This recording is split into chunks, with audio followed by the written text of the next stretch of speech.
How does a man bench press 700 pounds, dominate NFL trenches, and strike fear into Hall of Fame defenders? How does a 325-pound kid from the streets of Compton become the most athletic big man the league has seen maybe ever? It's time to discover the raw power of Larry Allen.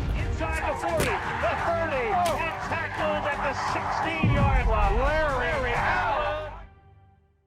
In the mid-1990s, the Dallas Cowboys were good. Let's be real, they were an NFL dynasty, fresh off back-to-back Super Bowl wins. But even dynasties need new pillars to stand on to stay on top. It's the 1994 NFL Draft. Dallas is looking for an anchor for the offensive line to keep their championship machine rolling. They set their sights on an unknown guard from a D2 Sonoma State, a 6'3", 320-pound quiet giant named Larry Allen. Allen was the 46th overall pick, a second-rounder overlooked by everyone. He wasn't a blue-chip prospect, but the Cowboys saw something special: raw, jaw-dropping strength. Maybe this gentle giant could do things no other lineman could.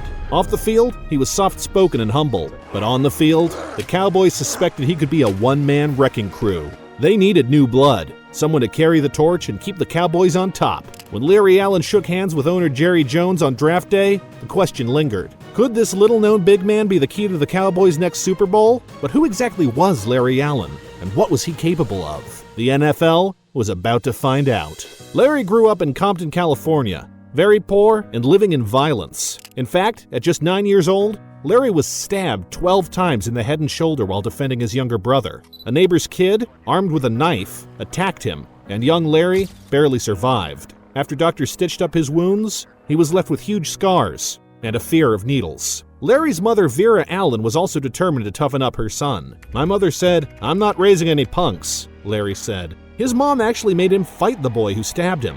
They fought over and over, until Larry finally won. "You will fight him until you win," she insisted. Larry lost the fight on the first day and the second, but on the third day he came out on top. First day I lost, second day I lost. The third day I finally won. This lesson stuck with him for life. Never back down from anybody. Surviving that at age 10 forged Allen's fearlessness. On many nights in Compton, little Larry and his brother would hear gunfire outside their home. That man that was shot by the Allen County Sheriff's deputy. News in the city of Compton where an outbreak of gun violence. He was known to officers as a gang member. They'd automatically hit the floor beside their mom's bed until the shooting would stop, then climb back up, crawl under the covers as if it were normal. This was their so-called normal. Sweet dreams, Larry. This was the environment that shaped Larry Allen's toughness. And it showed. But what if I told you the most athletic man in NFL history didn't even start lifting weights until high school?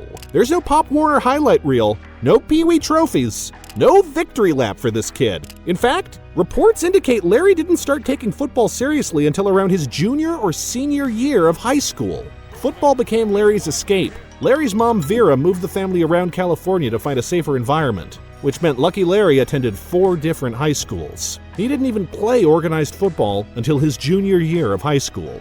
As a senior, he had to transfer yet again to get away from the gang activity back in Compton. So Larry never graduated high school. He ended up at a tiny college in Chico, where he absolutely dominated on the field, but struggled with academics. In 2 years at Butte, he was all-conference and all-state, but without the grades to go Division I, he drifted back home. At 19 years old, Larry Allen was out of school, working odd jobs and playing pickup basketball on the weekends. He seemed like a forgotten talent. His football dreams were flickering away. Then enter Frank Scalercio, an assistant coach at D2 Sonoma State. Scalercio literally tracked Larry down in Compton and convinced him to give college football another shot. Larry Allen made the most of Sonoma State. In 2 seasons there, he only allowed 1 sack in total. 1! He did this while becoming a 2-time Division II All-American and Offensive Player of the Year in 1993, a rare honor for an offensive lineman. Scouts finally began to take notice of this small school legend, and if they didn't, Larry forced them to. In one college all-star showcase, opposing defenders tried to intimidate him.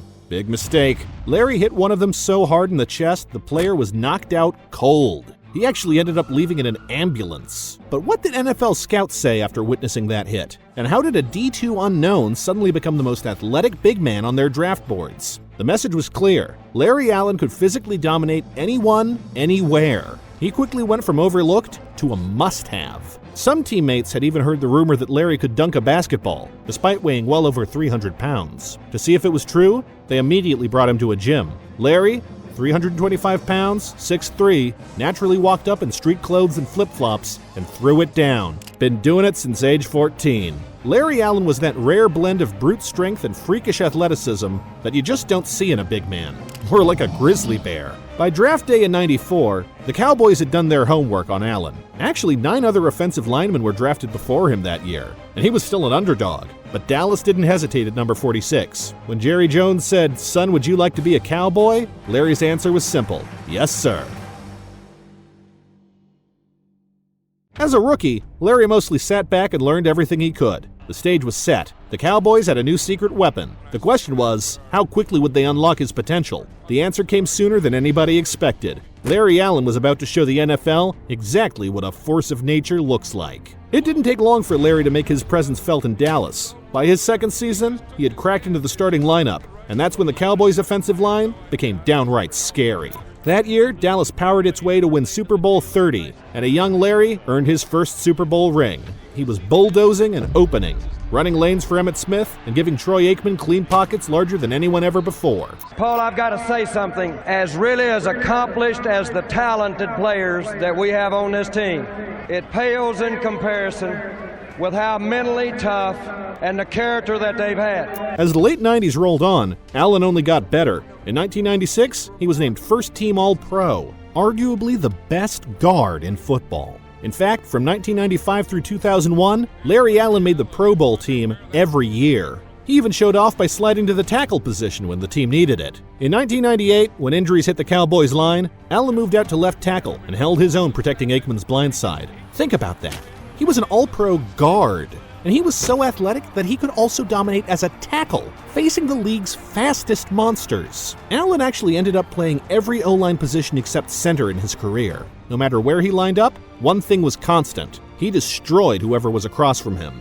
Players around the league quickly learned to dread facing Larry Allen. Even Hall of Fame defensive tackle John Randall famously said going against Allen was like facing a brick wall. When a man can bench 692 pounds, that man can launch you. It's like going against a bear. Randall wasn't exaggerating. Larry's strength was unreal. Even Michael Strahan called Allen a legalized killer on the field. "We call that catching Allenitis," Strahan joked. Allen had a way of breaking opponents' will. Larry himself once described his goal each game. "My objective is to make the other guy quit. You can tell when it's starting to happen because he stops rushing as hard." Play after play, he would smash the man in front of him until they just gave up. By the early 2000s, Larry Allen had cemented his status as a Cowboys legend. Though the Cowboys as a team entered a bit of a drought. The Super Bowl glory days of the 90s had faded, and they began to struggle. But Larry's dominance never stopped. He kept making Pro Bowls, 11 in total over his career, and racking up All-Pro honors, 6 times as first-team All-Pro. From Troy Aikman's final seasons to the dawn of the Romo era, Allen had been the protector in the trenches. The legend of Larry Allen lives on. Here are a couple freakish displays of athleticism that still make fans shake their heads, aka the chase down. Picture this. It's 1994. A pass gets tipped and intercepted by a linebacker who has a clear path to the end zone. The defender, Darian Connor, was sprinting down the sideline with nothing but green grass ahead. Out of nowhere, like a freight train, comes Larry Allen, 325 pounds, sprinting 50 yards downfield. Incredibly, Allen catches the linebacker from behind and drags him down just shy of a pick six. It was unheard of for a man that size to do this. Cowboys coach Barry Switzer said he'd never seen anything like it. That play became one of the most replayed highlights of the decade. Then, the pancake machine. Throughout his career, Allen delivered pancake blocks. One moment seared in fans' memories came around in the year 2000. The Cowboys ran a pulling guard play. Allen swung out from his left guard spot like a charging bull, building up steam. He found a much smaller defensive back, a safety who probably thought he had the angle, and flattened him 20 yards downfield. It was like a semi-truck hitting a compact car. The poor defender went flying, and the crowd went wild. Plays like that showed how unfair it was to have someone as big and fast as Allen moving in open space. Defensive backs and linebackers alike learned to keep their head on a swivel whenever number 73 was leading the way. Then, the bench press heard round the world. Larry Allen's strength in the weight room was legendary even among pro athletes. He once bench pressed 700 pounds in a Cowboys workout. Yes, 700 pounds. I'm not joking.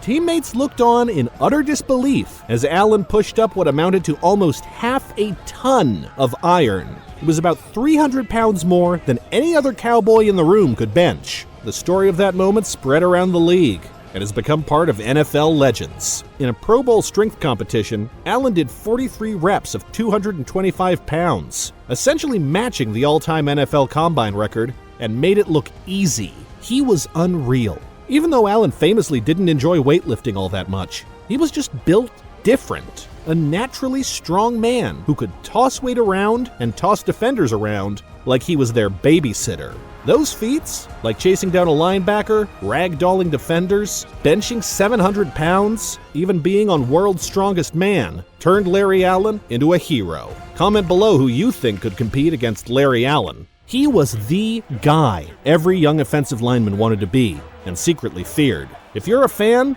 you'll still see highlights of Allen circulating on Sundays. Him dump trucking defenders or stonewalling pass rushers one-on-one. Through the late 90s and early 2000s, the Cowboys transitioned from the Aikman-Emmett Irvin era into something new, and Larry Allen remained the cornerstone. He earned the respect of everyone on the league.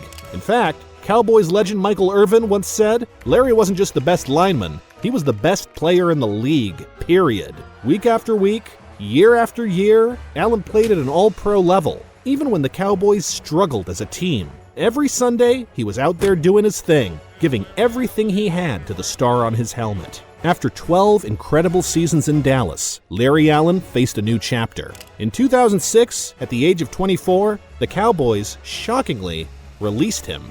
Was he too dangerous? It was tough for Cowboys fans to swallow, but Larry wasn't done yet. He returned to his home state of California to play for the San Francisco 49ers in 2006. Even in the twilight of his career, Allen's reputation alone brought a surge of hope to San Francisco's locker room. Young 49ers players were suddenly lining up to learn from the legend. Larry immediately proved he still had gas left in the tank. In his first season with the 49ers, he made yet another Pro Bowl, his 11th if you can believe that, and at only 35 years old. Most linemen are long retired by 35, but Allen was still one of the best guards in the league. That year, he paved the way for running back Frank Gore to set a franchise record for rushing yards in a season. Different team, same Larry Allen. He was still destroying defenders and mentoring the young guys on how to do it right. The 49ers, though not a championship team at the time, benefited greatly from Allen's presence and leadership, as we still see today. By 2007, Father Time was finally catching up. 14 years in the trenches. He finally had nothing left to prove. After the 2007 season, Larry Allen decided to hang up his cleats. A year later, in 2008, he signed a one-day contract with Dallas so he could retire as a Cowboy, the team he loved. It was the perfect ending. The kid from Compton who became a Dallas legend that would forever be remembered as a Cowboy legend. The Cowboys had some solid linemen over the years, but losing Larry Allen was like losing the heartbeat of their O-line. The running game never quite had the same bulldozing presence after he left. It's no coincidence that the Cowboys didn't return to true title contention until they rebuilt their line again, not until many years later. Allen's impact extended beyond just an on-field performance. He became the gold standard to which future Dallas linemen were compared. In Dallas's AT&T Stadium, Larry Allen's name is literally enshrined on the Ring of Honor, alongside other all-time Cowboy greats. The franchise wanted everyone to remember that this soft-spoken guardian in number 73 was one of the main reasons the 90s Cowboys were a dynasty. Larry Allen's legend only grew after retirement. Kinda like how you should hit that subscribe button to help us grow. To this day, you can scroll through NFL forums to find clips of Larry Allen doing superhuman things. And there's even a popular clip of him going up against mammoth defensive tackle John Henderson, a battle of titans, where Allen's unreal strength is on full display. Pushing the 6'7", 335-pound Henderson around as if to say, I'm still the baddest man on this field. It's footage like that which keeps the myth of Larry Allen alive and well. Larry Allen was inducted into the Pro Football Hall of Fame on the first ballot as one of the greatest defensive linemen of all time. In his Hall of Fame induction speech, Allen, true to form, humbly thanked all those who helped him and said his goal all along was simply to earn respect. He certainly achieved that. Teammates, opponents, coaches, and fans across the league universally respected Larry Allen as a model of excellence in the trenches. He wasn't just a Cowboys hero. he gained league-wide recognition. The NFL's official all-decade teams for both the 1990s and the 2000s included Larry Allen on the roster. Think about that. He was one of the very few players ever to be named one of the best in 2 different decades. In 2019, when the NFL named its top 100 players of all time for the 100th anniversary, Larry Allen was rightfully on that list. Larry redefined the guard position. He showed that an offensive guard could actually be the most athletic player on the field, and not just a big body. He would overpower huge defensive tackles and speed through linebackers. Coaches reference Allen when teaching young linemen the game. This is how you finish blocks. This is how you pull and run. This is how you play with heart. Off the field, Larry stayed true to his nature, mostly private and humble. He wasn't one for the spotlights, but he did spend time mentoring young players, especially within the Cowboys organization. At training camps or even team events, he credited his mother Vera for instilling the work ethic that got him to the top, and he often spoke about wanting to be a positive example for kids from tough backgrounds. Sadly, one chapter of Larry Allen's story closed too soon. Larry Allen, known as one of the greatest players in the history of the Dallas Cowboys, has passed away. In June of 2024, Larry Allen passed away at the age of 52. He died suddenly while on a family vacation, leaving the NFL world in shock and sorrow. Tributes poured in. Former teammates like Troy Aikman and Emmitt Smith expressed their heartbreak and reminisced about how safe they felt with Larry in front of them. Fans flooded social media with those iconic clips and personal stories. One fan remembered how Larry signed every autograph after a practice. Another recalled how he never took a playoff loss out on anyone, always keeping his cool. In the end, Larry Allen's story is one of strength, heart, and loyalty. He emerged from a challenging upbringing to reach the top of his sport. He stayed with one team for 12 years, giving Cowboy fans a decade of memories and a new standard of toughness that will never be forgotten. A true legend. If you enjoyed this look at Larry Allen's legendary journey, we've got more for you. Go ahead and watch our next video to keep the football stories going. Thanks for watching.